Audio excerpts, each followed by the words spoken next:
You do not attract what you want, you express what you are. This audiobook shatters the illusion of separation between you and your desires. The moment you stop seeking and start embodying, creation becomes effortless. This is not about learning something new, it is about remembering who you have always been.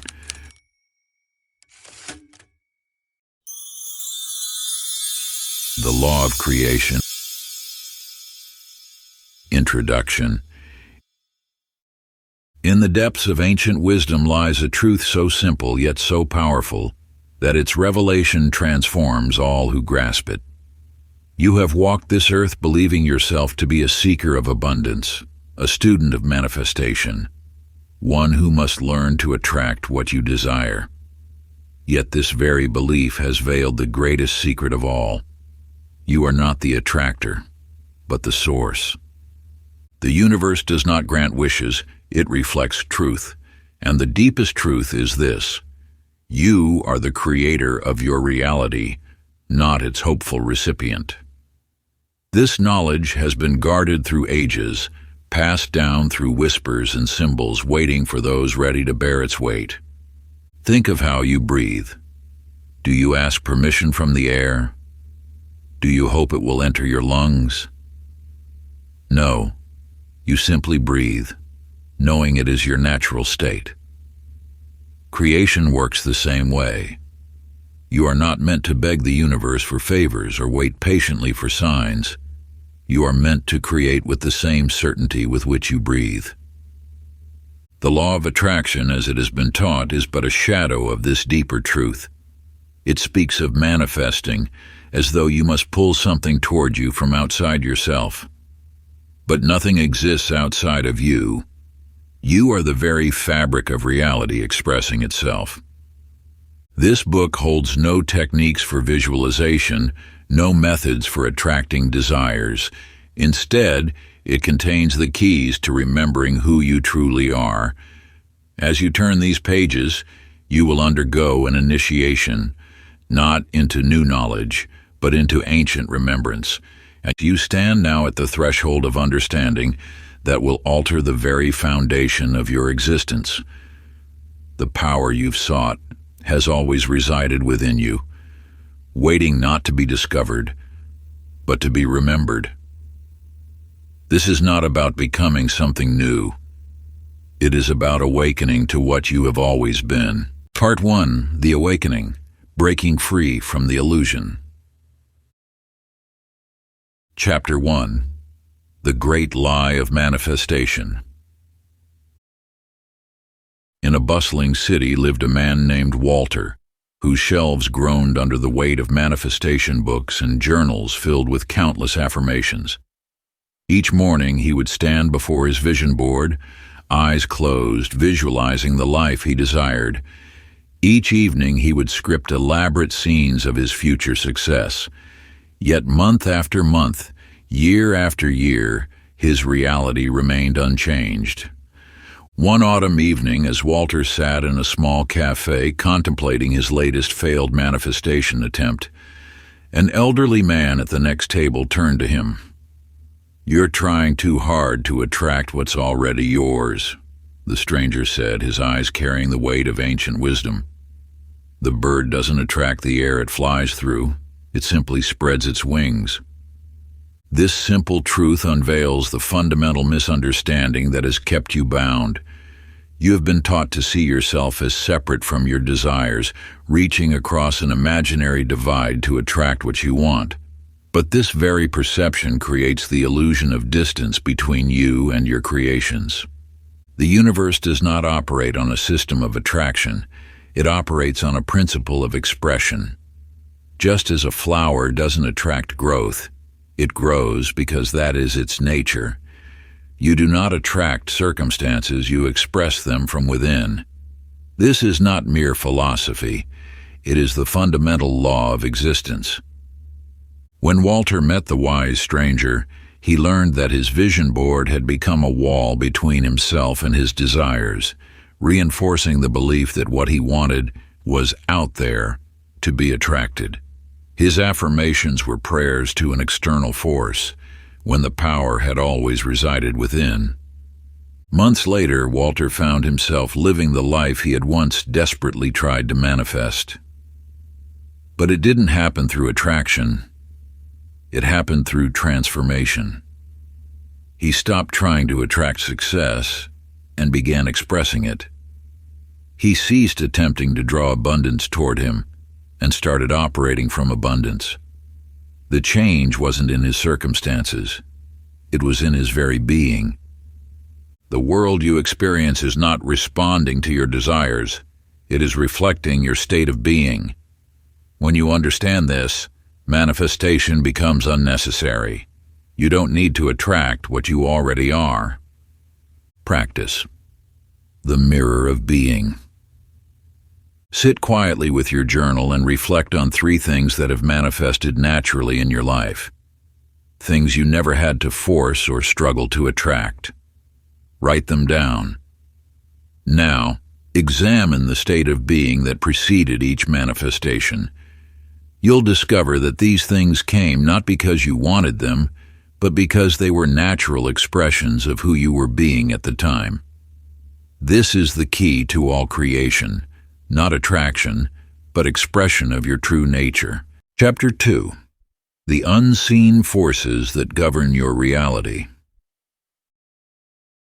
In a forgotten corner of an antiquarian bookshop, Eleanor discovered a leather-bound volume, its pages yellowed with time. As she opened it, dust motes danced in the afternoon light, and words seemed to leap from the pages. The forces that shape your life have always been within your command, whether you knew of them or not. You see, the universe operates through immutable laws that govern every aspect of creation. Just as gravity doesn't require your belief or awareness to function, these cosmic principles shape your reality regardless of your understanding of them. They are the invisible architects of every experience you've ever had. Think of these laws as the grammar of existence. When you speak your native tongue, you need not consciously think of grammar rules. You simply express yourself naturally. Similarly, these universal laws work through you whether you recognize them or not. The first of these principles is the law of expression. Everything in your experience is an extension of your state of being. The second is the law of resonance. Your inner frequency attracts its matching external circumstances. The third is the law of perpetual creation. Every moment is a point of power where reality is born anew. Eleanor began experimenting with these principles, applying them consciously to her daily life. Yet as she did so, she noticed something remarkable. Looking back at her life's major turning points, she saw these laws had been working all along. Every success she'd achieved, every relationship she'd formed, every opportunity that had appeared, all were perfect reflections of her inner state at those times. The truth became clear.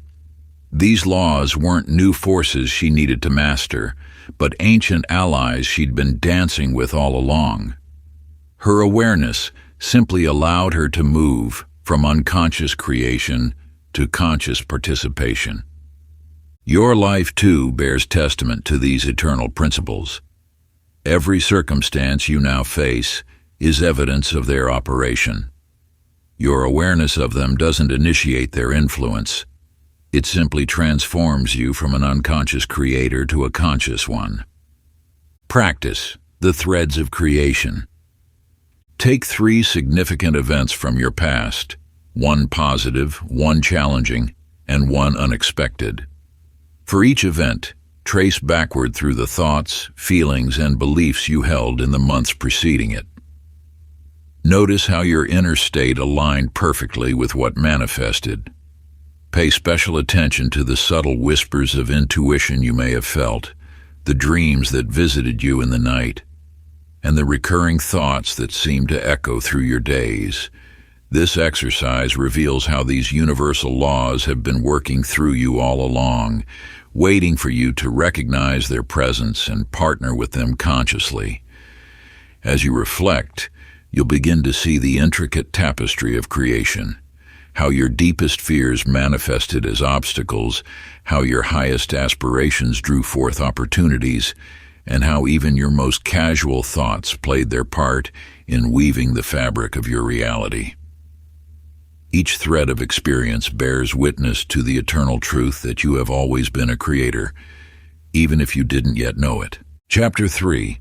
Your consciousness is the architect. In a sunlit studio overlooking the city, Edwin pored over his blueprints, measuring each line with exacting precision. For 30 years, he had designed homes that others praised as masterpieces, yet his own vision of the perfect house remained elusive. Each draft fell short, each revision revealed new flaws, until one morning, as he stood before his drawing board, understanding dawned like the first rays of sunrise. You, like Edwin, are an architect of reality. Your thoughts sketch the outline, your emotions color the spaces, and your attention builds the structure of your world. Every circumstance you encounter has been designed by the unseen hand of your consciousness, drafted in the studio of your mind. The universe responds not to what you want, but to what you are. It mirrors the blueprint of your being with unfailing accuracy. When you understand this truth, you realize that changing your circumstances requires more than merely wishing for different results. It demands a revision of your inner architecture. Edwin discovered this truth as he studied the fundamental principles of design. He saw that every building began as an idea, transformed into detailed plans, and finally manifested in physical form. No structure ever arose without first existing in thought. This same principle governs all of creation. Your life is built according to the plans you hold within. As he applied this wisdom, Edwin realized that his struggle to design the perfect house reflected a deeper truth. Perfection wasn't found in the external structure, but in the alignment between inner vision and outer form. The house he sought to build was not merely a physical dwelling, but a manifestation of harmony between thought and form. Your reality follows this same pattern. Each experience, relationship, and circumstance in your life has been constructed according to the blueprint of your consciousness. The world you see is not happening to you, it is emerging from you. Practice the inner architect and find a quiet space where you won't be disturbed. Close your eyes and imagine yourself as an architect standing before a blank drawing board. Begin to design the inner structure of your desired reality.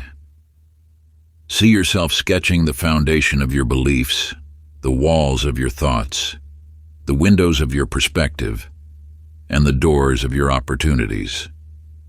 Feel the texture of each material you choose, the solid stone of conviction, the warm wood of wisdom, the clear glass of insight.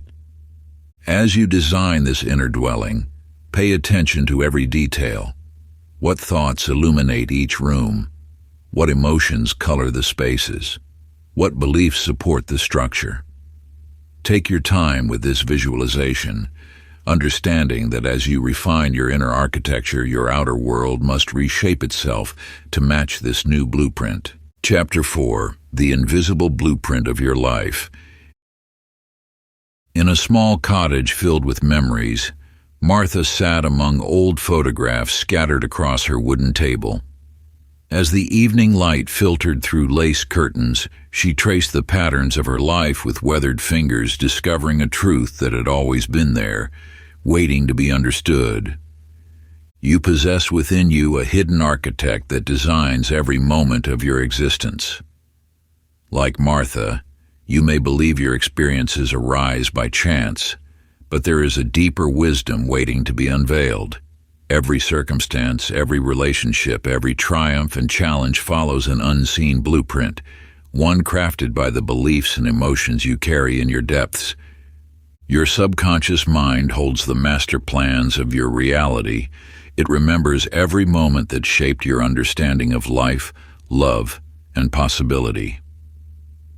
These memories are not mere recordings of the past. They are the active architects of your future, silently designing the structures of your tomorrow. As Martha studied the photographs before her, she noticed how certain themes repeated themselves throughout her years. The same stories played out with different characters. The same challenges appeared in different forms. This was no coincidence. It was the manifestation of her inner blueprint, recreating familiar patterns in new circumstances.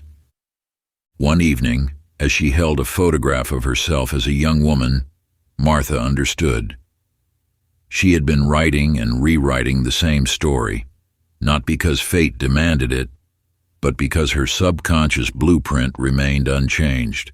The power to create a new reality lay not in changing external circumstances, but in revising the foundational plans within. Practice the blueprint revelation. Take 3 blank pages and a pen. On the first page, write down the recurring patterns you've noticed in your life, the situations that seem to repeat themselves in different forms. On the second page, explore the beliefs and emotions that might have created these patterns. What early experiences shaped your expectations? What memories formed your understanding of what's possible? On the third page, consciously design your new blueprint. Write the story as you wish it to unfold, not as a fantasy, but as a deep knowing. Feel the truth of this new design in your bones. This is not merely planning. It is the act of conscious creation, rewriting the invisible script that shapes your reality. Let each word flow from that sacred space within where truth and possibility merge. As you write, imagine these new patterns already alive within you, replacing the old blueprints with the luminous architecture of your choosing. This is your moment of divine authorship, where you step into your power as the architect of your own destiny. Chapter 5. The Power of the Now in Creation. In a dimly lit workshop filled with the gentle ticking of countless timepieces, Howard meticulously adjusted the delicate mechanisms before him. Each movement represented another moment slipping away, another future he planned to reach, another past he couldn't quite release. Time is not what you believe it to be. The past exists only in memory, the future only in imagination. Your point of power, the only moment where creation occurs, is now. This eternal present holds within it all possibility, all potential, all power, yet you have been taught to reach forward or look backward, missing the sacred ground beneath your feet. The mind creates elaborate illusions of time, convincing you that what you desire exists somewhere in a distant future. But creation knows no tomorrow. It knows only this moment, this breath, this singular point of awareness, where all things are born. As Howard sat surrounded by his watches, a profound understanding washed over him. For years, he had calibrated time with precision, yet he had never truly lived in it. Each tick represented another moment lost to planning, another breath spent becoming rather than being. One day, Howard set down his tools.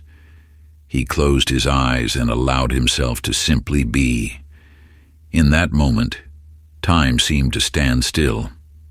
The endless ticking faded away, and he discovered a truth that had always been there. He was not moving through time. Time was moving through him. In that revelation, everything shifted. Practice the eternal now. Find a quiet space where you won't be disturbed. Close your eyes and take 3 deep breaths.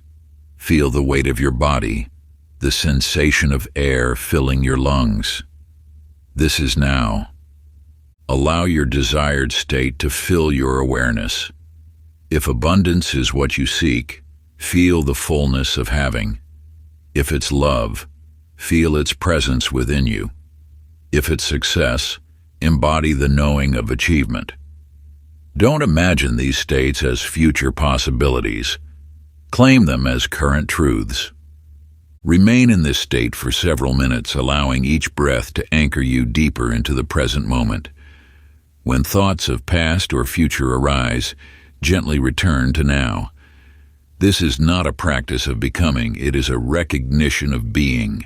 You are not waiting for your desires to manifest. You are allowing them to emerge from the infinite potential of this eternal moment. Chapter 6. Dismantling the Prison of Your Mind. In a cold stone cell, Eugene traced his fingers along the iron bars that had confined him for years. Each morning, he would wake to the same walls, the same shadows, the same heavy door with its ancient lock. Yet what he discovered one fateful dawn changed everything. You have built your own prison brick by brick, belief by belief. The walls that contain you were not constructed by external forces. They rose from the foundations of your own thoughts. Every "I can't," every "it's impossible," every "that's not for me," has added another layer to your confinement. The mind creates its own boundaries, drawing lines in the sand and calling them walls.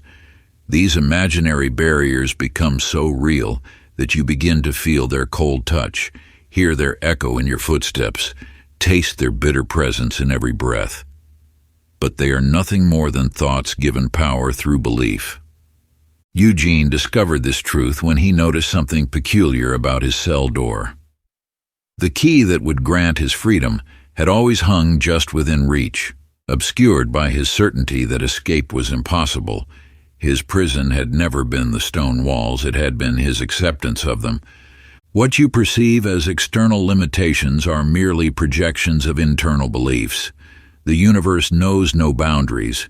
It is infinite in its potential. The only walls that exist are those you have accepted as real. Every obstacle you face first took root in your mind before manifesting in your experience.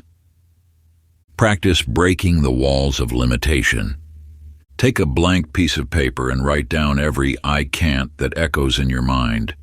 Each limitation, each boundary, each wall that seems to block your path. Let them all flow onto the page. Now examine each one closely.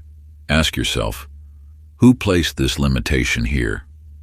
When did I accept this as truth? For each limiting belief, write its opposite, a statement of power and possibility. I can't achieve wealth becomes abundance flows to me naturally. I'm not talented enough transforms into my unique gifts serve the world perfectly. Now, in a sacred act of liberation, destroy the page containing your limitations. Tear it, burn it, or dissolve it in water.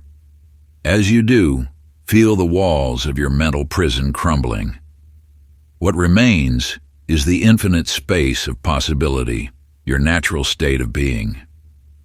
The key to your freedom has always been within reach, waiting patiently for you to recognize its presence. The door was never locked except in your mind, a barrier of your own creation, sustained by doubts and fears passed down through generations. Step through it now, crossing the threshold into the vast expanse of possibility that is your birthright. Feel the weight of limitation fall away as you embrace the truth. You were born to soar beyond these self-imposed boundaries. Chapter 7. The Shift from Wanting to Knowing. In a garden filled with roses, Clara stood before a mirror she had placed among the flowers. Each morning she would gaze at her reflection and whisper affirmations of love, hoping to attract her perfect partner. Yet with each passing day, the emptiness in her heart grew deeper. The act of wanting creates a powerful vibration, one that echoes the very absence of what you seek. When you say, "I want love," the universe hears only the space where love should be. This is the paradox that keeps countless souls trapped in cycles of endless seeking. The difference between wanting and knowing lies in the subtle realm of consciousness. When you want something, You broadcast the frequency of lack. When you know something, you emanate the frequency of completion. The universe does not respond to your desires, it responds to your state of being. In the depths of her longing, Clara discovered an ancient truth. Love was not something to be found, but a presence to be acknowledged. One morning, as she stood before her garden mirror, she saw beyond her reflection to the truth that had always been there. The love she sought was not waiting to arrive, it was waiting to be recognized. She stopped saying, "I want love," and began living as love itself. Her entire being shifted from seeking to expressing, from wanting to embodying. In that moment of transformation, she realized that love had never been absent. She had simply been looking for it in the wrong direction. The mirror in your world reflects not your physical form, but your state of consciousness. What you experience is not what you want or wish for, it is what you are. The universe operates not through the language of desire, but through the law of reflection. Practice the mirror of being. Stand before a mirror in a quiet space where you won't be disturbed. Look deeply into your own eyes. Instead of focusing on what you want, allow yourself to feel what you already are. If you seek love, see it already shining in your eyes. If you seek abundance, feel it flowing through your being. If you seek peace, recognize it in your steady gaze. Spend several minutes in this state of knowing. Let go of all wanting, all seeking, all striving. Simply be what you wish to experience. This is not an exercise in pretending or forcing. It is an acknowledgement of what has always been true. The mirror shows you not what you might become, but what you already are beneath the layers of doubt and desire. As you practice this daily, you will find yourself naturally shifting from the energy of wanting to the power of knowing. The mirror becomes not a tool for checking your appearance, but a gateway to recognizing your true state of being. Chapter 8. Emotional Alchemy. Turning feelings into power. In the quiet hours before dawn, Samuel sat at his piano, his fingers hovering over the keys as discordant thoughts raced through his mind. Bills piled high, opportunities slipping away, and the weight of failure pressed upon his shoulders. As he began to play, the harsh notes matched his inner turmoil. You have been taught that emotions are reactions to life's circumstances, yet this understanding keeps you bound to the illusion that you are at the mercy of external events. Emotions are not responses. They are the raw materials from which your reality is fashioned. Like musical notes, emotions carry specific frequencies that ripple through the fabric of existence. When you feel anger, you are not reacting to circumstances. You are wielding creative force. When fear grips your heart, you are not responding to danger. You are composing with powerful energy. Samuel discovered that his frustration contained the same force as his inspiration. It was merely playing in a different key. Instead of fighting against his negative emotions, he began to see them as untapped potential. Each feeling became an instrument in his orchestra of creation. One morning, as debt collectors called, Samuel sat at his piano. Rather than allowing anxiety to consume him, he channeled that intense energy into his music. The force that had manifested lack was transformed into a symphony of abundance. Within weeks, opportunities emerged that had been invisible before. Just as a skilled composer knows that both major and minor keys are essential for a masterpiece, you must understand that all emotions serve the grand composition of your life. The art lies not in eliminating what you label as negative, but in transmuting all feelings into creative power. Practice the emotional alchemy. When a strong emotion arises, close your eyes and locate its energy in your body. Rather than labeling it as good or bad, feel its raw power. Place your hands over this energy center and imagine it as pure light. neither positive nor negative, simply potent and alive. Now consciously direct this energy toward what you wish to create. If it's anger, let its fire fuel your determination. If it's fear, let its alertness sharpen your focus. Feel the emotion transforming, not through resistance, but through conscious direction.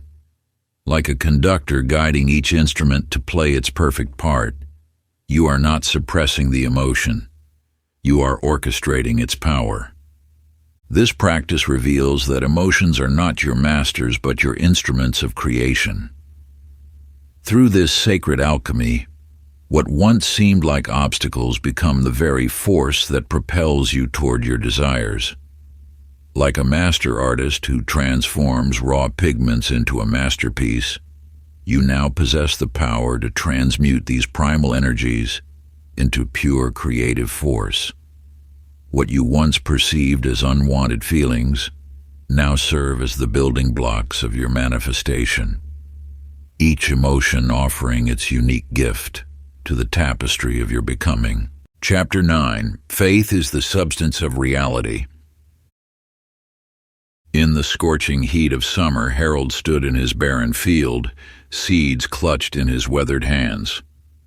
While others had abandoned their farms, cursing the relentless drought, he moved with deliberate purpose, planting each seed with the same care as if dark clouds already gathered overhead.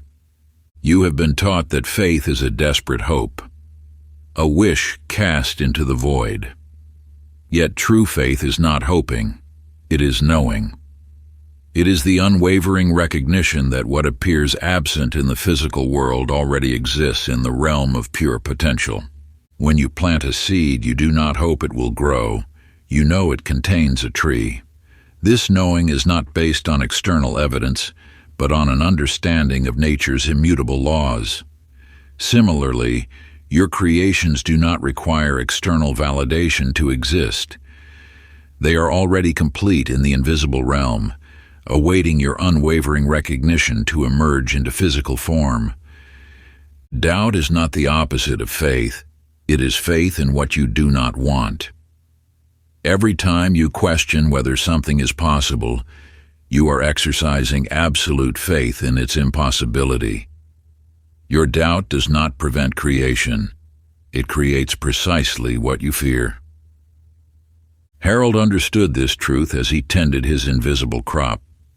Each morning he walked his fields as if abundant grain already swayed in the breeze. He spoke to his plants as though they flourished beneath the sun. His neighbors called him mad, but Harold remained unmoved. His certainty was not based on what his eyes could see, but on what he knew must be. Then one morning, clouds gathered on the horizon. While others rushed to prepare their neglected fields, Harold stood calmly in his own. He had not been waiting for rain. He had been farming in complete certainty, knowing the rain would arrive at the perfect moment. The heavens opened, and where others saw their first hope of salvation, Harold witnessed simply the physical manifestation of what he had known all along. Practice, the certainty seed. Find a quiet space and close your eyes. Imagine holding a seed in your hands. Feel its texture, its potential, its completeness. Now plant this seed in the soil of your consciousness. This seed represents what you wish to create. Do not hope it will grow. Know that it must, for that is the law of its being. Each day, tend this inner garden. Walk through it as Harold walked his fields, seeing your creation as already complete. Let your knowing water it. Let your certainty nourish it. Feel the absolute naturalness of its growth. Just as a seed must become a tree, what you know with unwavering certainty must manifest in your physical reality. Chapter 10. Initiation into True Creation. In a dimly lit studio, Margaret stood before an empty canvas, her brushes untouched. For years she had studied technique, attended workshops, and sought validation from mentors. Yet something held her back, an invisible wall between her vision and its expression. One evening, while organizing her studio, she discovered an ancient leather-bound volume beneath layers of old sketches. Its pages spoke not of technique or skill, but of a truth so fundamental it shook the foundations of her understanding. You have spent lifetimes seeking what you already possess. The power to create is not a skill to be learned, but a truth to be remembered. When a painter creates, they do not ask permission from the canvas. When a sculptor shapes clay, they do not doubt their authority to transform it. Creation flows not from effort, but from alignment with your true nature. You are not here to learn how to create. You are here to remember that you never stopped creating. Every moment, every breath, every thought is an act of creation. The only question is whether you create consciously or unconsciously. Those who struggle with manifestation are like Margaret, standing before their canvas waiting for permission. They seek techniques, methods, and approval, not realizing they are the source of all they see. The universe does not grant you the power to create. It awaits your recognition that you are creation itself. Margaret discovered this truth as she read the ancient text. One morning, she approached her canvas differently. No longer a supplicant begging for inspiration, but as the source from which all inspiration flows. Her brush moved with quiet authority, not because she had learned something new, but because she had remembered something eternal. The art that flowed from her hands that day was unlike anything she had created before. Not because her technique had improved, but because she had stopped trying to create and simply allowed creation to flow through her recognized authority. You have been told that mastery requires time, effort, and struggle. Yet true mastery is simply the recognition of what has always been. Like Margaret, you are not becoming a creator. You are awakening to the creator you have always been. Practice the creator's recognition. Stand before a mirror in complete silence. Look into your own eyes and speak these words with absolute authority. I am not becoming, I am being. I am not learning to create, I am creation itself. I do not need permission. I am the source of all permission, and I do not manifest, I create, and so it is. Repeat this recognition daily, not as an affirmation to convince yourself, but as a declaration of what has always been true. Part 2. The Mastery, the Mechanics of True Creation. Chapter 11. Creation begins with identity. In the heart of a bustling theater district, Victor paced the dimly lit corridors, clutching yet another rejection notice. For years he had attended countless auditions, studied method acting, and perfected his craft, yet the leading roles remained elusive. One evening, as he rehearsed his lines in an empty theater, an elderly man emerged from the shadows. His weathered face bore the wisdom of countless productions, and his eyes held a knowing gleam. "You don't get the role you want, you get the role you are," the old director said, his voice echoing through the empty seats. "What you see in your outer world is merely a reflection of who you believe yourself to be. This truth lies at the heart of all creation. Your circumstances, relationships, and achievements are not random occurrences, but precise mirrors of your self-concept. The world responds not to your desires, but to your identity. When you attempt to manifest from a place of wanting, you affirm the very lack you seek to overcome. True transformation begins when you shift your identity to align with your desires. Victor's revelation came during a quiet moment backstage. He realized he had been playing the role of a struggling actor, not just in auditions, but in life itself. His entire identity had become wrapped in the story of almost but not quite. That evening he made a decision. He would no longer play at being successful. He would embody success itself. He began carrying himself differently, speaking with quiet authority, making choices as though he were already a leading man. Within weeks, directors noticed the change. They saw in him what he now saw in himself. The roles he had once chased now seemed to chase him, not because he had become a better actor, but because he had become a different person. Your external reality has no choice but to reflect your internal identity. Like Victor, you may have been typecast in a role that no longer serves you. The question is not how to get what you want, but who you must become to naturally attract it. Practice the identity shift. Take a moment to write down who you must be to naturally experience what you desire. Complete these statements. I am the kind of person who, it is natural for me to. I embody the energy of. Write until you feel a shift in your energy, until these statements feel like simple facts rather than aspirations. This is not an exercise in pretending, but in recognizing your true nature. Each morning, read these statements not as affirmations, but as reminders of who you truly are. Let your actions, choices, and responses flow naturally from this new identity. Chapter 12. The Sacred Role of Imagination. In a small atelier among winding streets, Dorothy sat at her workbench, surrounded by fabrics and half-finished designs. Her fingers, once sure and swift, now hesitated above the silk. Where once her imagination had flowed freely into reality, doubt had crept in like a shadow. Creation begins not with thread and needle, but in the sacred chamber of imagination. Every masterpiece, every breakthrough, every transformation first takes shape in the mind's eye. This truth extends far beyond the realm of artistry. It governs all of existence. Your imagination is not a place of idle fantasy, but the workshop where reality is forged.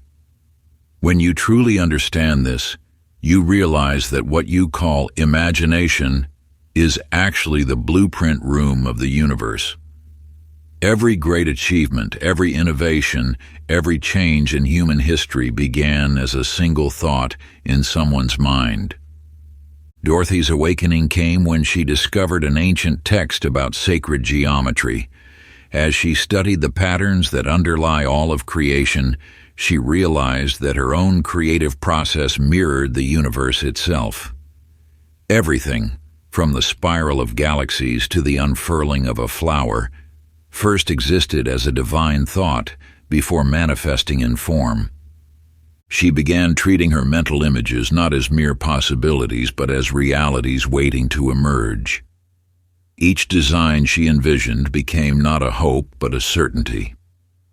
As her faith in the unseen grew stronger, her creations took on a life of their own, carrying within them the power of absolute conviction.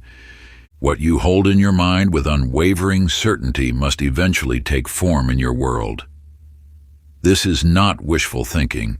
It is the very mechanism of creation itself. The universe does not distinguish between what you imagine with conviction and what you experience as reality. Practice constructing the unseen. Find a quiet space where you won't be disturbed. Close your eyes and choose one desire you wish to manifest.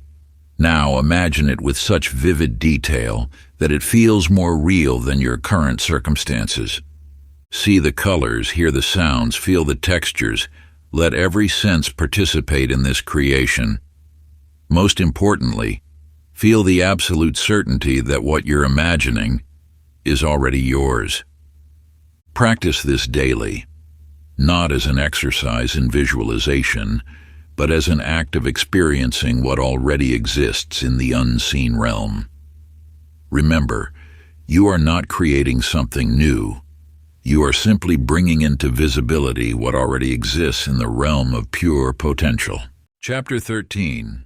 The Language of the Universe, Vibration and Frequency. In a dimly lit concert hall, Raymond moved his fingers across the piano strings with practiced precision. Each note had to be perfectly tuned, for he understood a truth that extended far beyond music.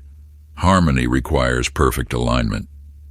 Your reality operates on the same principle as a grand piano. Every experience, every circumstance, every moment of your life resonates at a specific frequency. Just as a single mistuned string can distort an entire symphony, your dominant vibrational state shapes the entire melody of your existence. The universe, in its infinite wisdom, operates through precise vibrational laws. Your thoughts, emotions, and beliefs are not merely abstract concepts. They are energetic frequencies that ripple through the fabric of reality. Like a cosmic tuning fork, you are constantly broadcasting a signature frequency that the universe must match.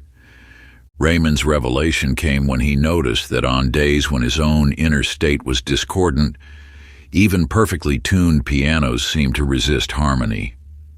He began to understand that external circumstances were merely echoing his internal frequency. Through years of working with sound, he discovered that trying to force a piano into tune was futile.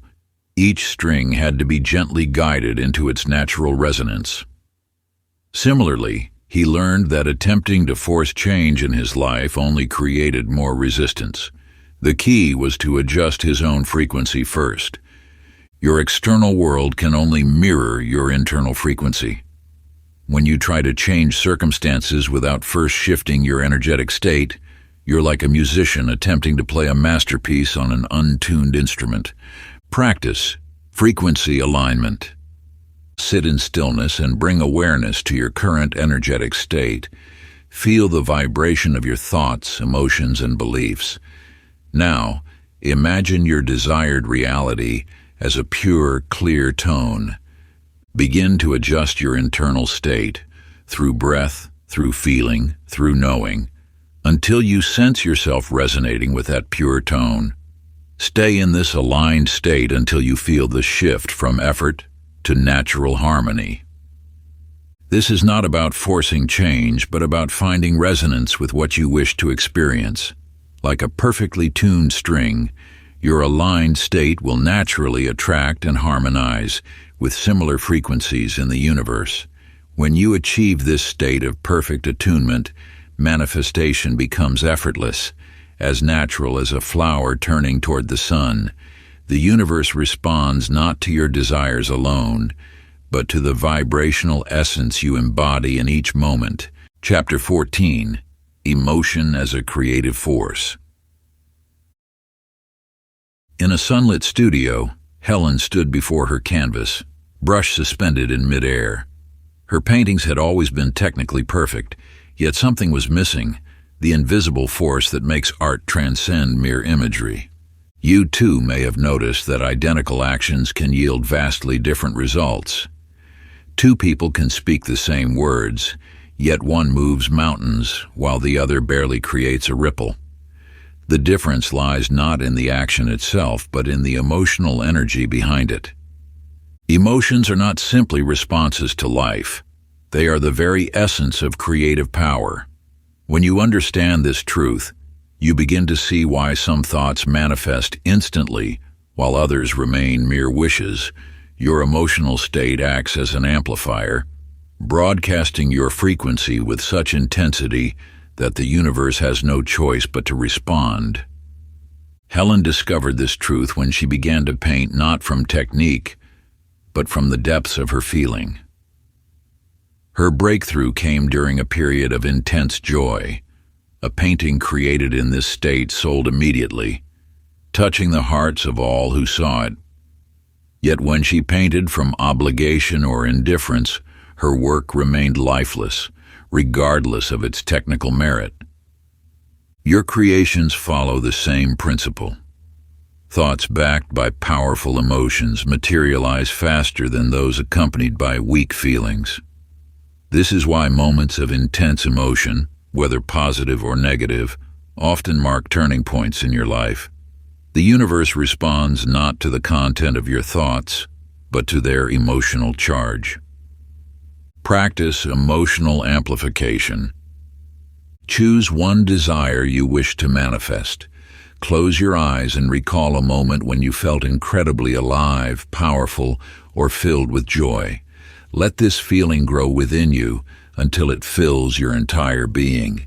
Now, while maintaining this heightened emotional state, imagine your desire as already fulfilled. Feel the emotion of having it now. Notice how the combination of clear intention and powerful emotion creates an unmistakable shift in your energy. This practice teaches you to use emotion not as a reaction to life, but as a deliberate creative force. Like Helen with her paintings, you will learn to infuse your manifestations with the emotional energy that brings them to life. Through consistent practice, you will discover that emotions are the colors with which you paint your reality, the vibrations that shape your experiences.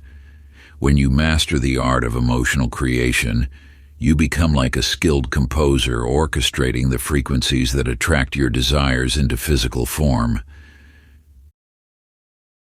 Before we get into the next chapter, you can download a free ebook version of this audiobook using the link in the pinned comment below this video.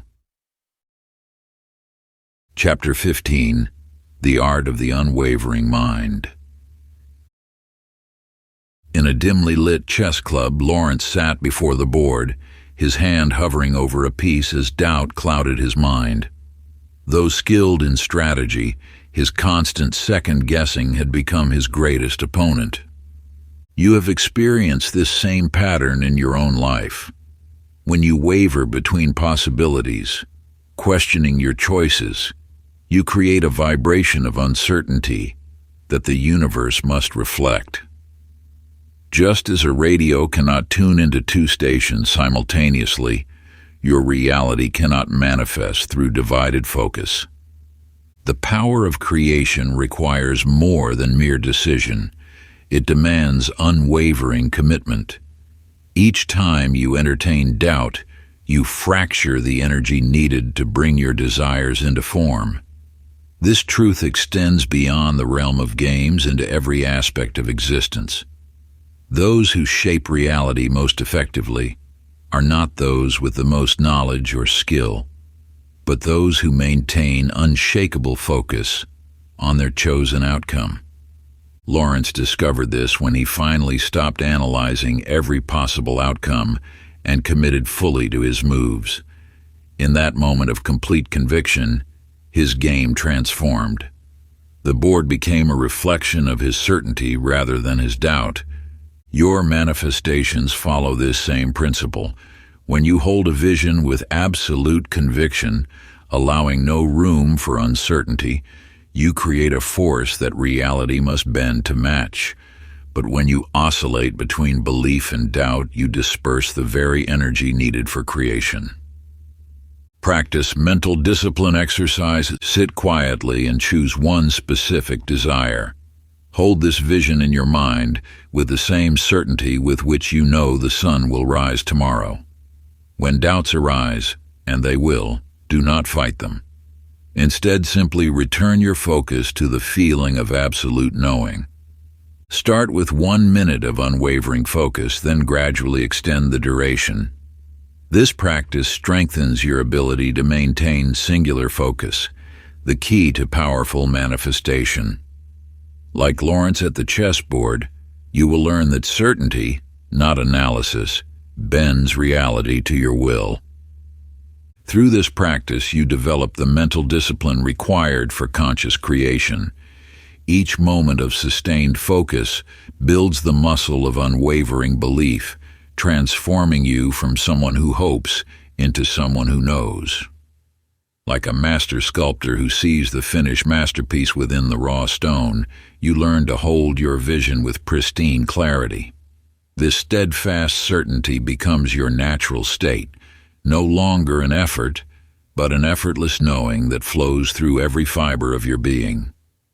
When you reach this level of conviction, the universe itself begins to bend toward your desires, recognizing in you the divine power of creation. Chapter 16. The Sacred Pause Before Manifestation. In a small village bakery, Beatrice stood before her oven, anxiety etched across her face. The aroma of baking bread filled the air, but her hands trembled with the urge to open the door and check just one more time. You too know this feeling, the restless energy that arises between planting a seed and witnessing its bloom. Like Beatrice, you may find yourself constantly checking on your manifestations, wondering why they haven't appeared, questioning if they ever will. But creation follows divine timing. Just as bread requires precise conditions and duration to transform from raw ingredients into a perfect loaf, your desires must pass through their own period of unseen development. Each time you doubt, each moment you try to force the process, you interrupt the very alchemy that brings your desires into form. Beatrice learned this truth when her mentor shared an ancient wisdom. The baker who trusts the process never tastes failure. Only when she finally allowed her bread to develop undisturbed did she discover the magic of perfect timing. Her loaves emerged golden and risen, proving that patience was the missing ingredient all along. Your manifestations operate under this same principle. When you set an intention, unseen forces begin their work immediately. Your role is not to oversee this process, but to maintain unwavering faith in its completion. Just as a seed doesn't require your supervision to become a flower, your desires don't need your constant monitoring to materialize.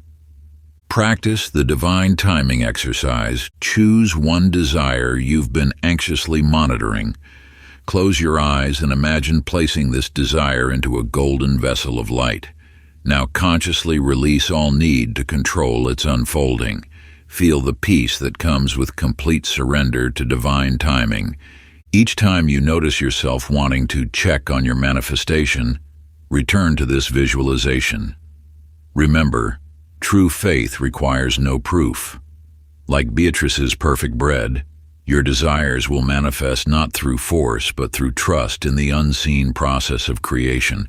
When doubt creeps in, as it naturally will, let it pass through you like a cloud across the sky. Your only task is to maintain the purity of your faith, allowing the divine forces to work their magic in their own perfect timing. Just as a master chef knows when to step away from the oven, you must learn when to step back and let the universal laws perform their sacred dance of creation. Chapter 17, The Law of Reversal. Act as if it is done. In a bustling city market, Edgar stood before his empty shop, counting the meager earnings of another disappointing day.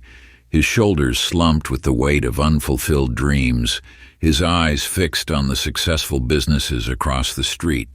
You see yourself in Edgar's story, waiting for external validation before allowing yourself to feel worthy, successful, or complete.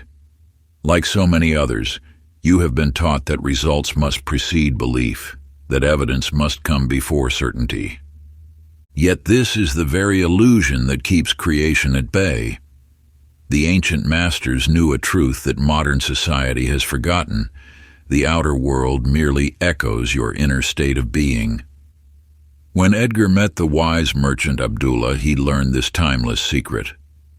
The world does not make you successful. Your consciousness of success makes your world. This revelation transforms everything you thought you knew about manifestation. You need not wait for circumstances to align before embodying your desired state.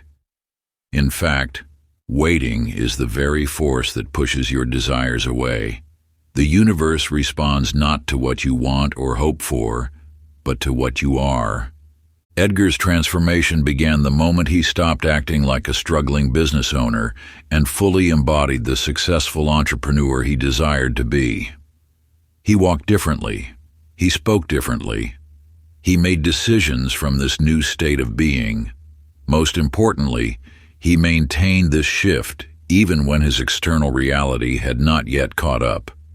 Within weeks, opportunities began appearing that matched his new vibration. Clients who had never noticed his shop suddenly became regular customers. Business partnerships materialized as if by magic. The external world had no choice but to reflect his internal certainty. Practice the state of being exercise.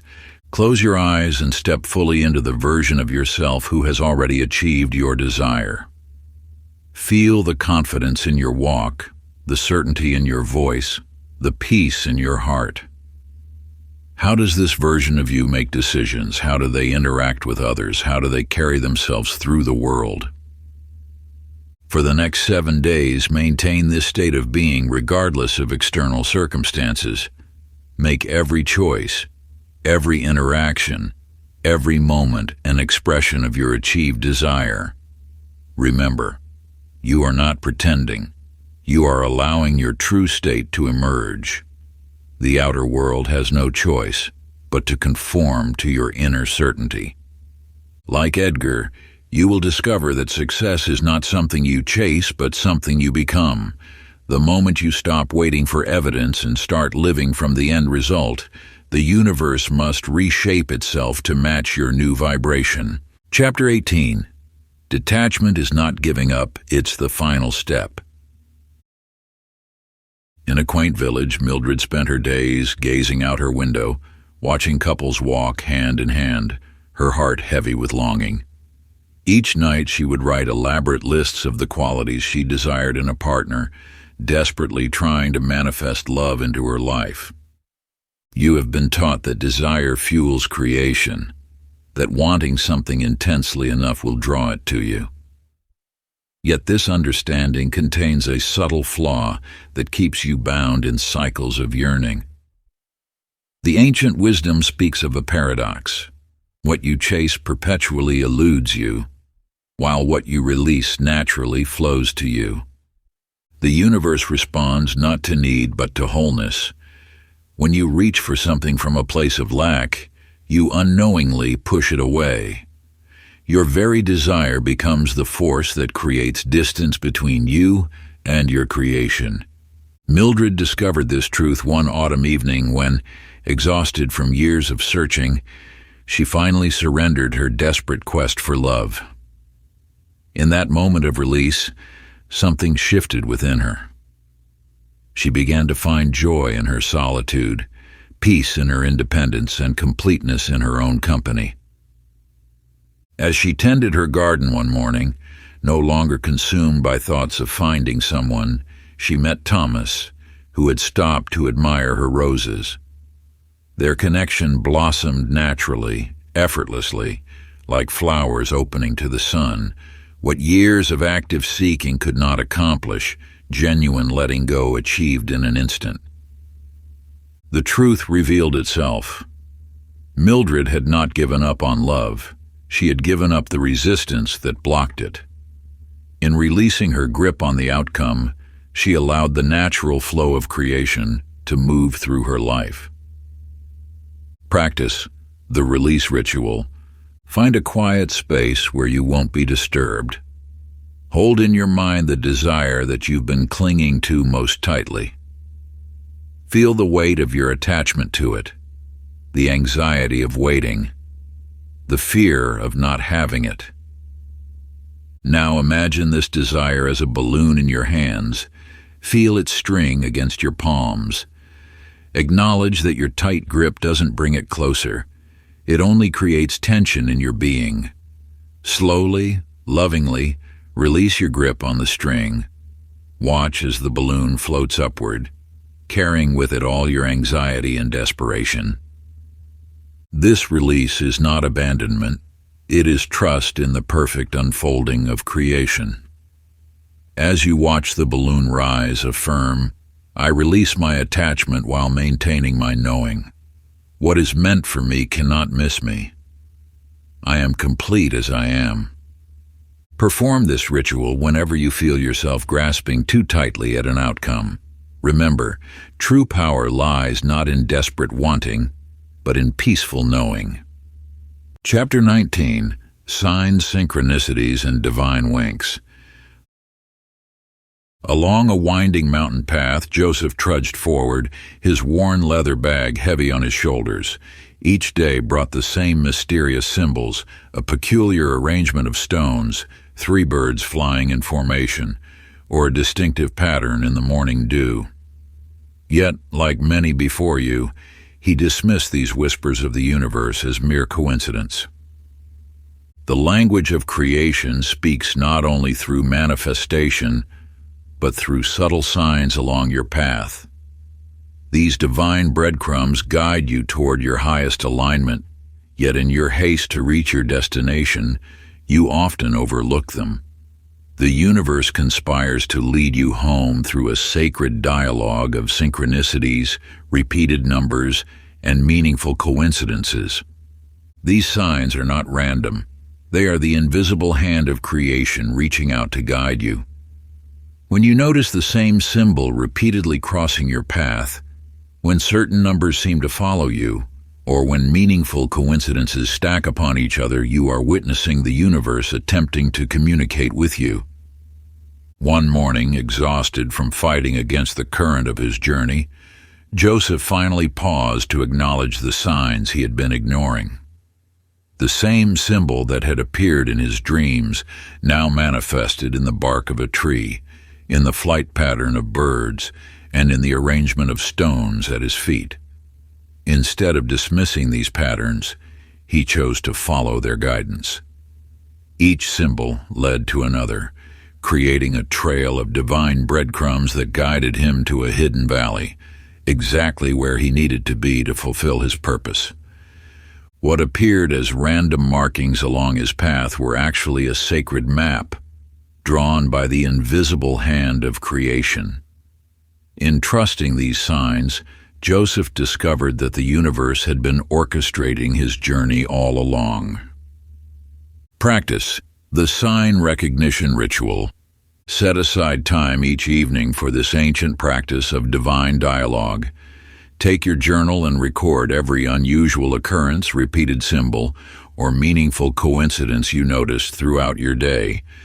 Pay special attention to numbers that appear repeatedly, animals that cross your path in unusual ways, words or phrases you hear multiple times, dreams that feel significant, unexpected encounters that feel meaningful. Write these observations without judgment or interpretation. Simply record them as they occurred. After 7 days, review your journal. Look for patterns and connections. You will begin to recognize the unique way the universe speaks to you. Remember, signs appear most clearly to those who are ready to receive them. The universe is always communicating. It is your openness to its guidance that allows you to perceive its messages. Chapter 20. Your will is law commanding reality. In a dimly lit room, Eleanor sat before her empty notebook, waiting for inspiration to strike. Like countless others who have walked this path, she believed creativity was something that happened to her, not through her. Day after day, she waited for the muse to grace her with its presence, unaware that she held the power of command all along. The greatest secret of creation lies not in asking, but in commanding.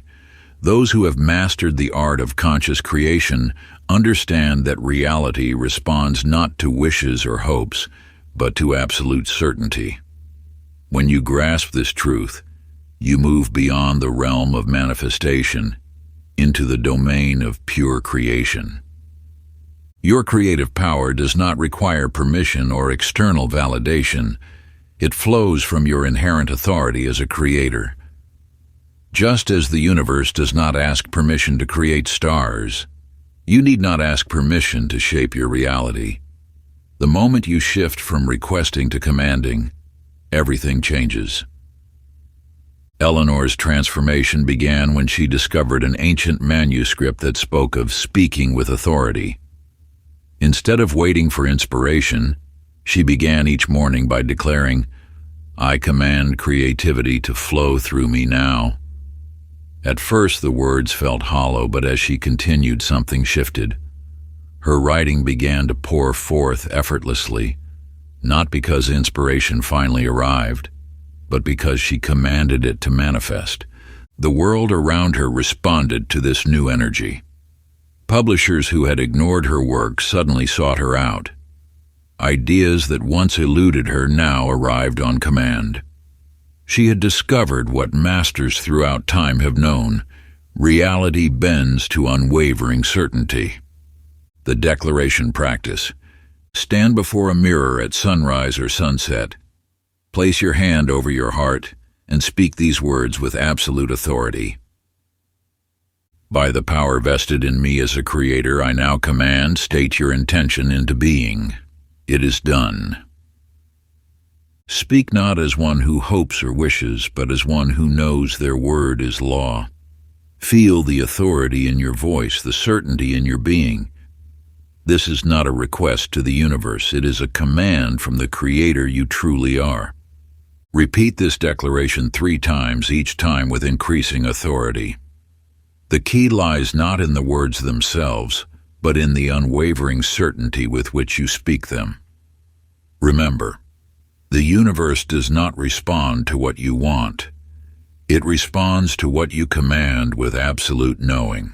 Part 3. The Embodiment, Living as a True Creator. Chapter 21. The Creator's Mindset, Beyond Doubt, Beyond Struggle. In a small fishing village, Calvin stood at the helm of his weathered vessel, muscles tense as he fought against the churning waves. For 30 years he had believed that mastery meant conquering the sea until one stormy night changed everything. The ocean, like life itself, responds not to force but to understanding. You have been taught that creation requires struggle, that manifestation demands effort. Yet, this is the very illusion that keeps you bound to limitation. True power lies not in fighting against circumstances, but in aligning with the underlying forces that shape them. Just as a skilled sailor does not battle the wind but harnesses its power, you need not struggle against your current reality. The universe operates through law, not force.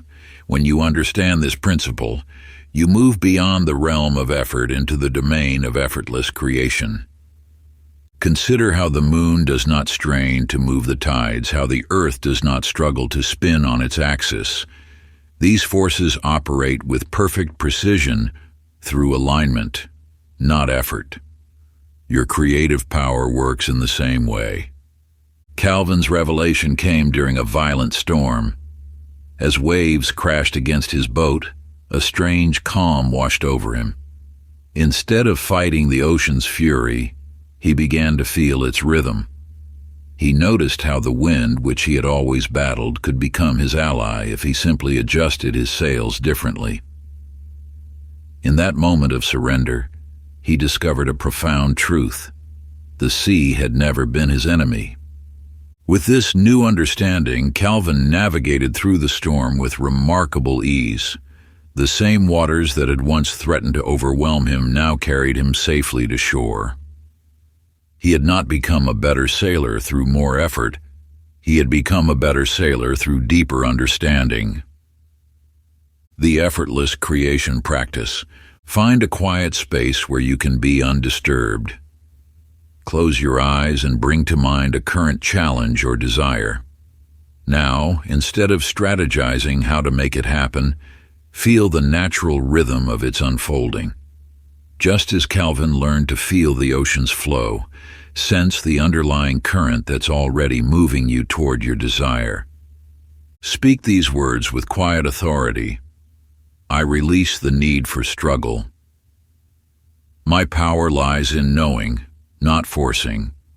What I desire flows to me naturally, effortlessly, perfectly. Feel how this state of being differs from one of effort and strain. Notice how your body relaxes, how your mind clears, how your breath deepens naturally. Your shoulders drop, releasing tension you may not have realized you carried. This is the state from which true creation flows, not through force, but through alignment with the natural laws of the universe. Like a leaf carried effortlessly downstream, you move in harmony with the currents of divine wisdom that have always surrounded you. Chapter 22. Time is an illusion, the quantum nature of creation. In a small workshop filled with the gentle ticking of countless timepieces, Florence labored meticulously over her clocks. Each gear, each spring, each movement was calculated to predict the precise moment when future events would unfold. Yet despite her mastery of mechanical time, her own future remained stubbornly unpredictable. Time, as you have understood it, is perhaps the greatest illusion binding your creative power. You have been taught that manifestation follows a linear path, that between desire and fulfillment stretches an inevitable period of waiting. This belief alone has kept countless dreams suspended in the realm of someday. The quantum field knows no such limitations. Within it, all possibilities exist simultaneously, waiting not for time to pass, but for consciousness to select them. When you truly grasp this truth, you understand that creation requires no waiting, only choosing. Think of time not as a river flowing from past to future, but as an infinite ocean where all moments exist at once. Your power lies not in predicting which wave will reach the shore, but in deciding which reality you will experience now. One day, as Florence adjusted yet another chronometer, something shifted in her understanding. The countless hours spent trying to measure time suddenly seemed like trying to capture wind in a jar. She realized that her obsession with timing had become a prison, keeping her bound to an endless cycle of preparation and postponement. In that moment, Florence stepped away from her workbench and did something unprecedented.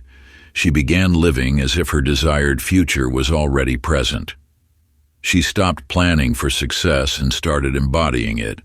She ceased waiting for the perfect moment and realized that perfection existed only in the now. The watches in her shop continued their steady tick, but Florence no longer saw them as markers of time passing. Instead, they became symbols of the eternal present moment, where all creation takes place.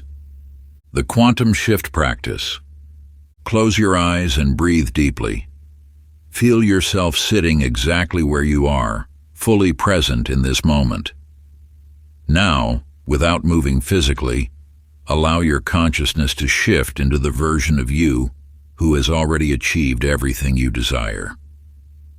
Notice how this future self sits, breathes, thinks. Feel the certainty in their posture, the peace in their heart, the knowing in their mind. This is not imagination. It is you accessing a reality that already exists in the quantum field. Speak from this enlightened state. I am not becoming, I am. Time does not control my creations, I do. What I desire exists now, and I choose to experience it fully in this moment. Remain in this state for several minutes, allowing your consciousness to fully align with this reality. Remember, you are not waiting for something to happen. You are simply choosing to experience what already is. Chapter 23. Living from the Future You. In a pristine laboratory filled with equations and experimental data, Albert meticulously recorded every variable, desperately seeking patterns that would reveal future outcomes. His calculations grew more complex, his predictions more elaborate, yet certainty remained elusive. You have been taught that the future unfolds according to probability, that success must be pursued through careful planning and methodical steps. Yet this very belief has kept you bound to a linear path, forever chasing what already exists within your reach. The truth about creation is far simpler than you imagine. You do not move toward your desired reality, you move from it. Every moment holds infinite possibilities, and your power lies not in predicting which will manifest, but in choosing which you experience now. When you understand this principle, you realize that success is not something to be achieved, but a state of being, to be embodied. The version of you who has already accomplished everything you desire exists in this moment, waiting only for your recognition. One afternoon, as Albert reviewed his endless calculations, his mentor placed a hand on his shoulder and spoke words that would transform his understanding. The future is not to be predicted, it is to be chosen. In that moment, Albert saw the futility of his approach. He had been trying to map a path to success when success was already available as a state of consciousness. He stopped behaving like a scientist working toward breakthrough and began operating as one who had already achieved it. His demeanor shifted. His decisions flowed from certainty rather than calculation, and his reality began reflecting this new state of being. The breakthrough he sought emerged not from his predictions, but from his transformed consciousness. Future self-integration practice. Close your eyes and breathe deeply. Feel your current surroundings dissolve as you step into the consciousness of your fulfilled self. This is not visualization. It is recognition of what already exists. Experience how this version of you moves through the world. Notice the certainty in their decisions, the peace in their heart, the knowing in their mind. Let their consciousness become yours. From this elevated state, allow yourself to live, breathe, and act. Feel how this version of you has transcended the need for proof or prediction. They simply know, and in their knowing, they create. Maintain this state for several minutes, allowing it to become familiar and natural, like settling into a comfortable chair you've always known. Feel how this elevated consciousness wraps around you like a second skin. Remember, you are not becoming this version of yourself. You are recognizing that you already are. This truth has always resided within you, waiting patiently for this moment of acknowledgement. The only separation between you and your fulfilled self was the veil of doubt, now gently dissolving in the light of your awareness. Chapter 24. Mastering the Flow of Reality. In a small fishing village by the rushing river, Harrison fought against the current each day, exhausting himself as he tried to force his way to the best fishing spots. His nets remained empty, his boat battered by his constant struggle against the water's natural flow. You have been taught that creation requires constant effort, that you must push and strain against life's currents to reach your desires. This belief has kept you trapped in an endless battle, depleting your energy while moving you further from your goals. The truth about manifestation flows like water. It cannot be forced or controlled, only aligned with and directed. When you resist the natural movement of life, you create turbulence that prevents your desires from reaching you. Your power lies not in fighting against what is, but in harmonizing with the currents that already flow toward your good. One morning, as Harrison's boat rocked violently against the rapids, he released his grip on the oars. In that moment of surrender, he discovered that the river knew exactly where to take him. The current guided his vessel to a calm inlet teeming with fish, a spot he had never found in all his years of forcing his way upstream. Harrison learned to read the river's rhythms, to sense its natural patterns. Instead of battling the water, he became one with its flow. His nets filled effortlessly, his journey became peaceful, and the river revealed secrets he could never have discovered through force. Flow state integration practice. Sit quietly and bring awareness to your breath. Feel the natural rhythm of life moving through you. Notice any resistance, any area where you're fighting against what is. Now imagine yourself as water. Water doesn't fight obstacles, it flows around them. It doesn't push against barriers, it finds new paths. Feel this fluid adaptability in your own being. Let go of the need to control outcomes. Instead, Sense the natural current of life moving you toward your desires. Trust that this flow knows the perfect path, the perfect timing, the perfect way. Remain in this state of conscious surrender for several minutes. Feel how different it is from forcing or struggling. Notice how clarity and inspiration arise naturally when you stop resisting and start flowing. This is not passive acceptance, it is active alignment with the creative forces of the universe. From this state, you move with grace, guided by an intelligence far greater than any plan your mind could devise. Chapter 25, The Supreme Power of Inner Silence. In a grand concert hall, Evelyn sat before the piano, her fingers hovering uncertainly above the keys. Though she knew every note by heart, her music lacked the magic that transforms mere sound into soul-stirring art. She played each piece perfectly, yet something essential remained missing. You too have felt this hesitation, this gap between technical perfection and true creative power. Like Evelyn, you may have filled every moment with action, leaving no space for the sacred silence where creation truly begins. The universe speaks in silence, in the space between thoughts, between breaths, between moments. This is where the infinite potential of creation resides. When you rush to fill every pause with noise and activity, you drown out the whispers of divine inspiration. Creation does not emerge from constant doing, but from the profound stillness that precedes inspired action. This stillness is not empty. It is pregnant with all possibility, waiting to birth your desires into form. One evening, as Evelyn prepared for her performance, she noticed the spaces between the notes on her sheet music. In that moment, she understood. Music was not made of sounds alone, but of the silence that gave those sounds meaning. As she began to play, she no longer rushed through the pauses but allowed them to resonate with possibility.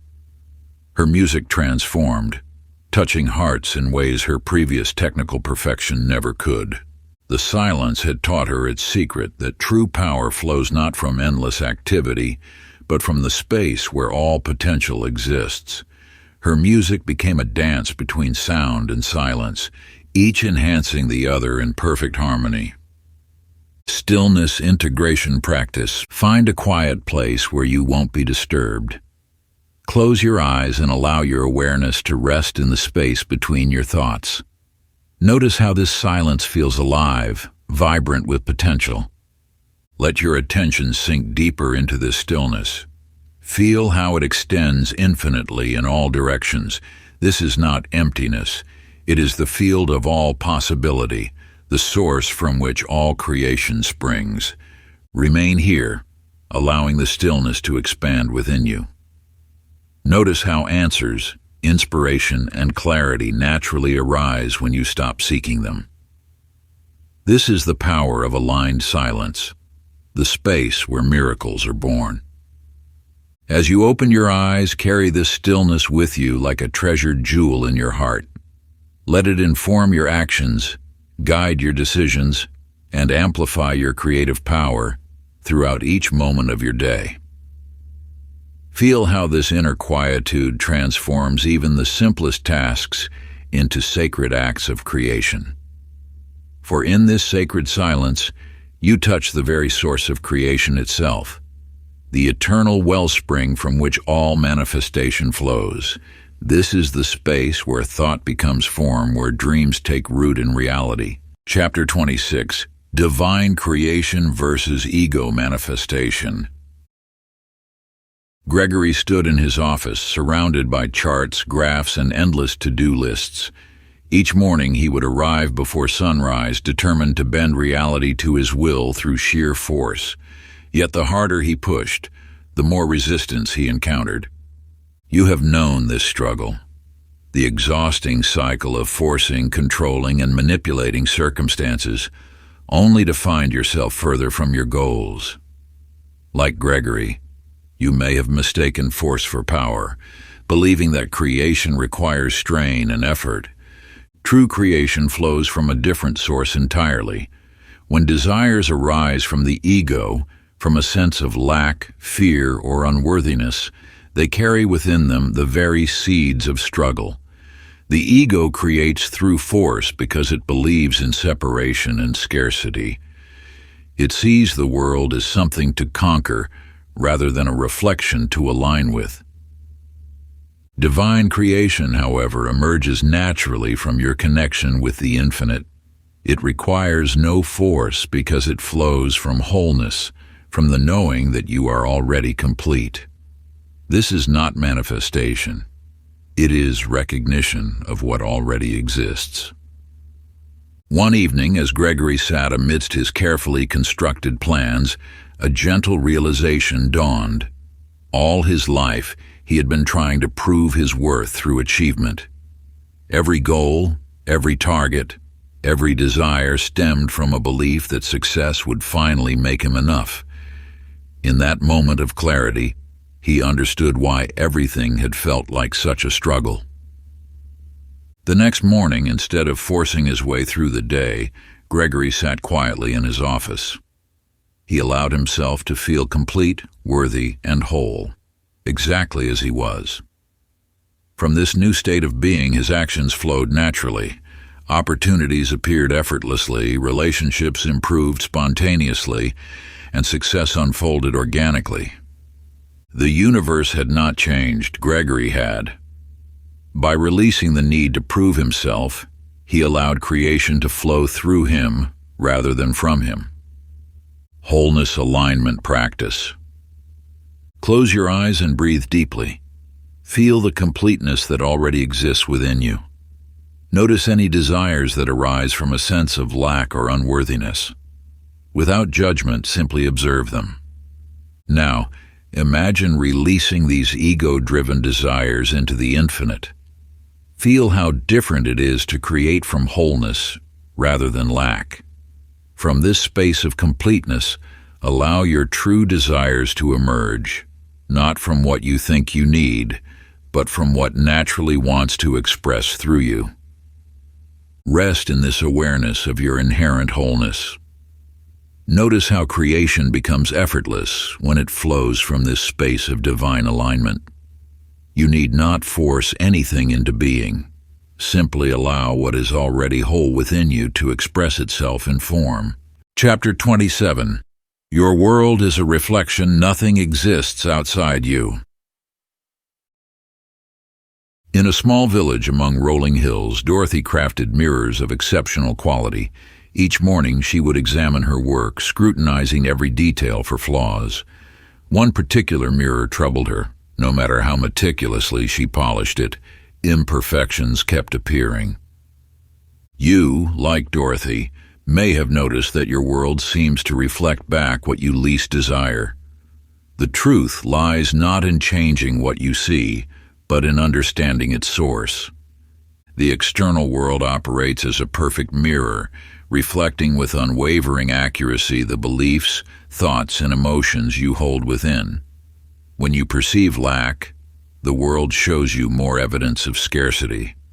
When you feel unworthy, circumstances arise to reinforce this belief. This is not punishment. It is the precise working of universal law. Dorothy spent countless hours trying to perfect her mirrors, until one day she noticed something profound. As she leaned close to examine a flaw, she realized the imperfection moved with her. It wasn't in the mirror at all, it was her own reflection she had been trying to fix. In that moment of clarity, Dorothy understood that her obsession with flaws in her mirrors stemmed from her own sense of imperfection. Instead of continuing her futile attempt to correct the reflection, she turned inward. As she began to accept and love herself, something remarkable happened. The imperfections she had struggled with seemed to vanish on their own. The mirror had not changed. Dorothy had. By shifting her internal state, the external reflection transformed naturally. Mirror of reality practice. Sit quietly and observe your surroundings. Notice the circumstances, relationships, and situations in your life that trigger the strongest reactions. These are your mirrors. For each reflection, ask yourself, what belief within me is being shown? If you see lack, where do you feel incomplete? If you encounter resistance, where are you resisting yourself? If you experience judgment, where are you judging yourself? Write down these correlations without judgment. Remember, the mirror cannot show what is not present within. By recognizing these reflections as internal projections, you gain the power to transform them at their source.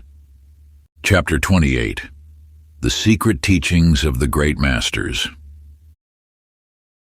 In a vast library filled with ancient texts, Nathaniel devoted his life to uncovering the secrets of existence. He traveled to distant lands, studied with masters, and collected wisdom from every tradition. Yet the truth remained elusive until one night as he sat surrounded by countless volumes of spiritual teachings. You, like Nathaniel, may have searched far and wide for the key to creation. The truth that Nathaniel discovered that night was both simple and profound. Every spiritual tradition, stripped of its cultural garments, reveals the same eternal principle: consciousness is the foundation of all reality.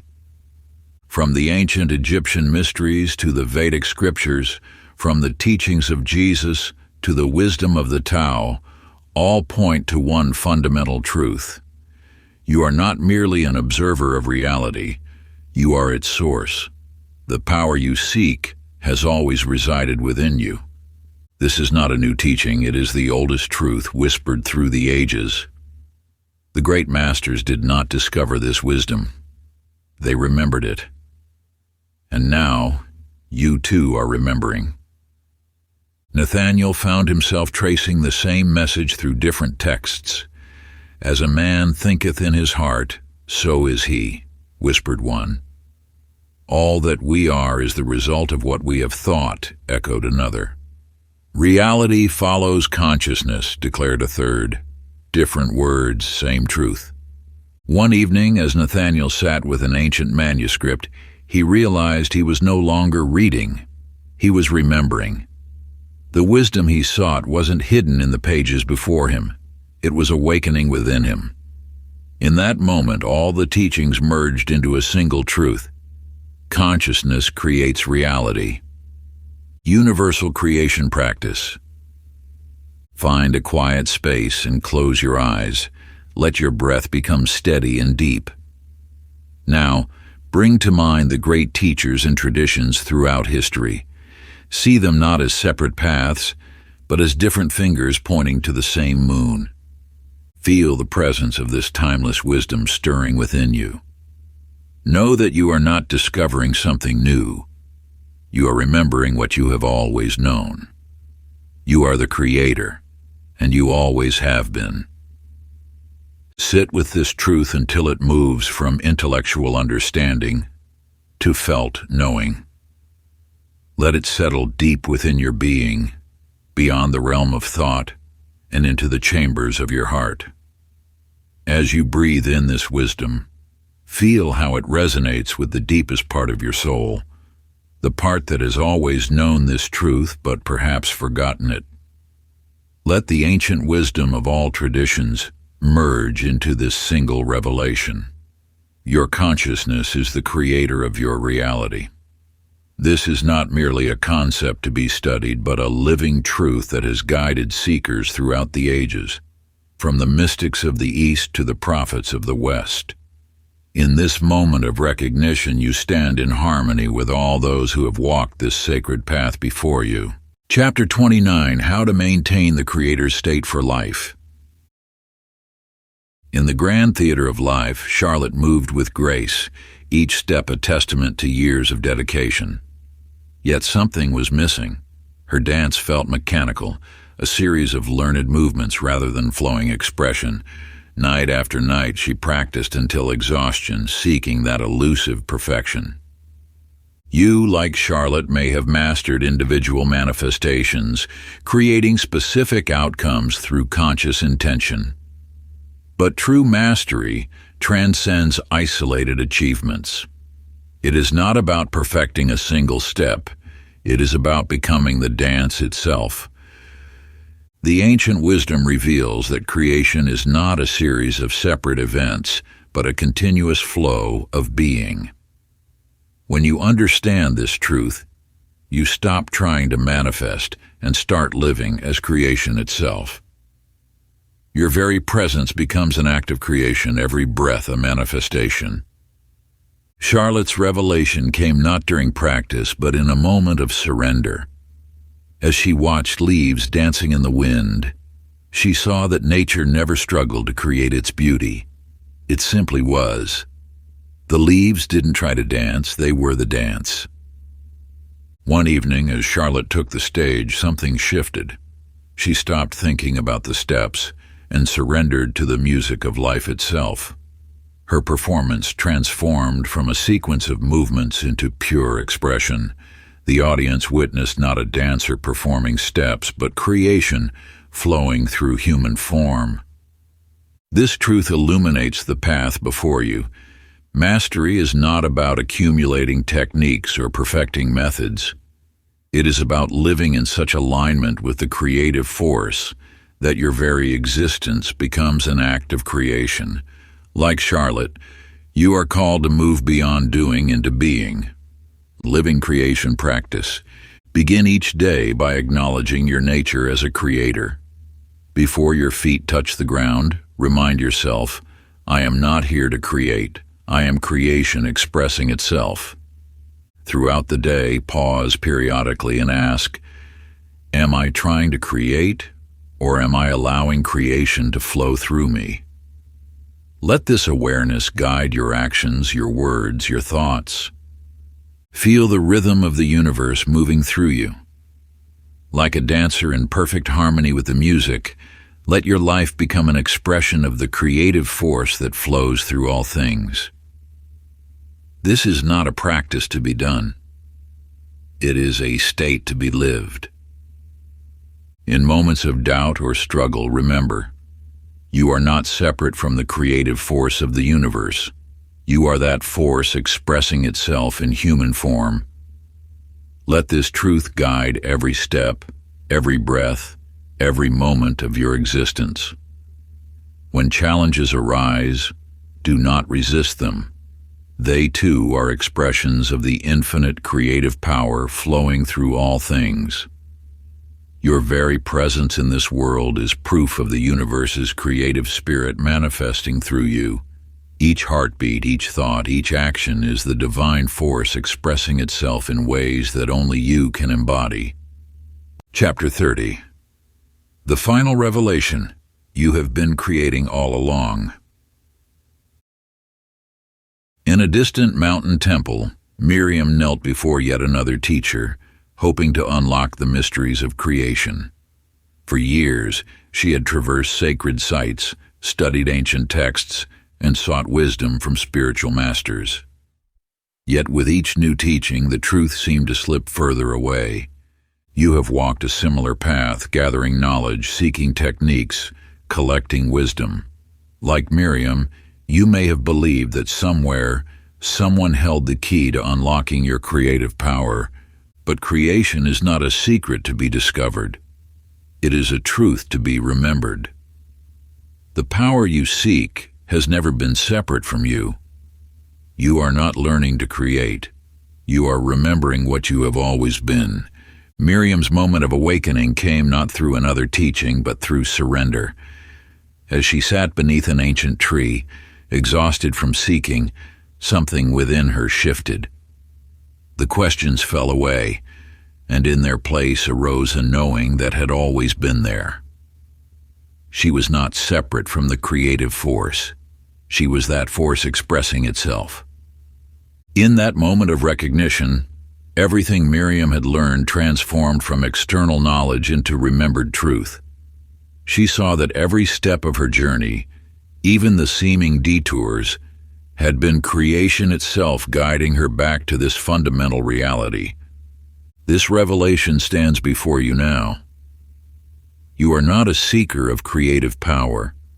You are creative power, seeking to remember itself. Every breath you take is creation expressing itself through you. Every thought you think is the universe exploring possibilities through your consciousness. Final creation declaration. Stand before a mirror, look into your own eyes, and speak these words with the full authority of your being.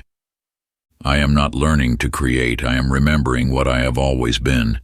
I am not separate from the creative force of the universe. I am that force expressing itself in this form. I declare this truth not as something to believe, but as something I know. From this moment forward, I stand in full recognition of my true nature as conscious creator of my reality. Let these words resonate not as an affirmation to be repeated, but as a truth to be lived and embodied in every breath you take. For in this declaration, you are not claiming something new. You are acknowledging what has always been, what lies at the very core of your being, waiting to be remembered. This recognition of your true nature as creator is not a distant goal to achieve, but rather an eternal truth finally coming into conscious awareness. If you enjoyed this audiobook, I created a free ebook version for you. You can download it using the link in the pinned comment.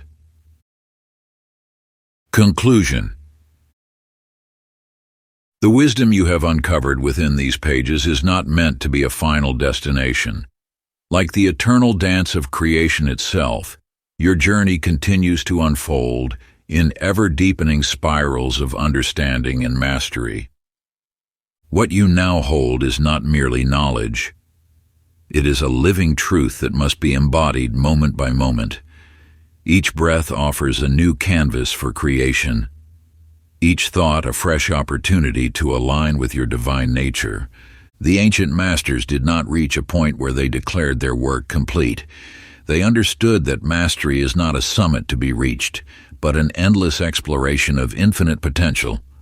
Just as the universe continuously expands, your capacity for conscious creation knows no bounds. You may find yourself returning to these teachings, discovering new layers of meaning as your consciousness expands. What appeared as profound insight today will deepen into lived experience tomorrow. The parables and principles shared here are not static lessons, but living seeds, growing and evolving with your own awakening. Remember that creation is not something you do. It is what you are. There is no separation between the creator and the created, between the dancer and the dance.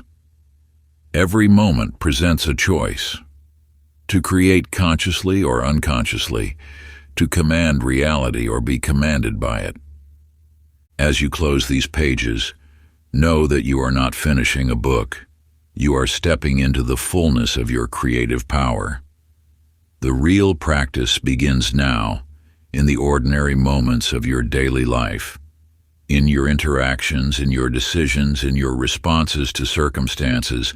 These are the true laboratories of conscious creation. Let every challenge become an opportunity to exercise your creative authority.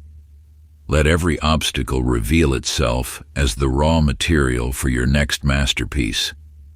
The universe awaits your command, not as a servant to your wishes, but as the very substance of your being expressing itself through you. This is not an ending, but a beginning, an invitation to step fully into the eternal dance of creation.